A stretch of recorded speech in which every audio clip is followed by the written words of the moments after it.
আমরা নারী পক্ষ বিভিন্ন আন্দোলনমুখী কাজের মধ্যে দিয়েই বাংলাদেশকে একটি মানবিক, সমতাভিত্তিক, গণতান্ত্রিক ও সহিংসতামুক্ত রাষ্ট্র গঠনের অঙ্গীকার করেই 1983 সালে আমাদের যাত্রা শুরু করেছে।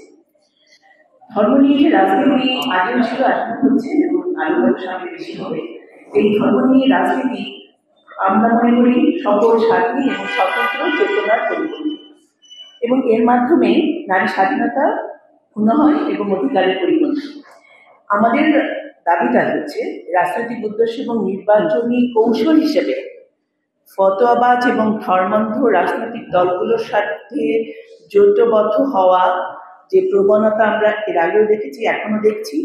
পদ্মা সেতু, মেট্রো রেল এবং এলিভেটেড এক্সপ্রেসওয়ে নির্মাণের গর্বিত অংশীদার বসুন্ধরা সিমেন্ট, সেখানে কাজ করা এবং এই কাজটি করার জন্য আমাদের ইউজাবিলিটি হিসেবে আমাদের রাষ্ট্রকে যাতে আমরা প্রতিষ্ঠিত করতে পারি, এর জন্য আমাদের অনেক অনেক আগের দাবি 1988 সাল থেকে আমরা দাবি করে আসছি যে সংবিধানের সংশ্লিষ্ট সংশোধনী বাতিল করা এবং বিভিন্ন ধর্ম প্রথাভিত্তিক যে পারিবারিক আইনগুলো আছে সেগুলো বাতিল করে সকল নাগরিকের জন্য নারী পুরুষের মধ্যে একটি সমতাভিত্তিক সার্বজনীন আইন প্রণয়নের দাবি আমরা আগেও করেছি, এখনো করছি।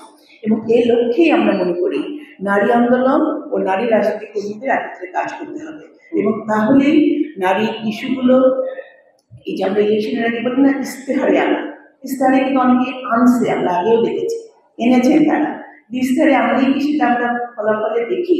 এখানে কাজ করাটা জরুরি, এবং সেই কারণেই আমরা মনে করি রাজনৈতিক ইস্তেহারে আসাটা যেমন জরুরি, তাদের আলোচনায় আসাটা জরুরি, নারীকে পশ্চাৎমুখী না করা এবং নারীর অধিকারের পরিপন্থী যে কোনো পদক্ষেপ যেখান থেকেই আসুক না কেন প্রতিহত করার জন্য আমরা যেখানে যে অবস্থানে যে নারীরা থাকি না কেন আমরা যেন একাটা হতে পারি। আপনারা ভাইরা আমাদের সঙ্গে আসলে কি আসলে আমরা জানি না, কিন্তু 51% নারী এখন বাংলাদেশে। আমরা যদি একটা হতে পারি 39% সঙ্গে মোকাবেলা করাটা, হিস্সা আদায় করে নেওয়াটা সহজতা হবে। সে কারণেই আমরা নারীর রাজনীতিতে যারা আছেন তাদের সাথে যোগ্যসূত্রতা তৈরি করার জন্য একটা হতে চেষ্টা করছি।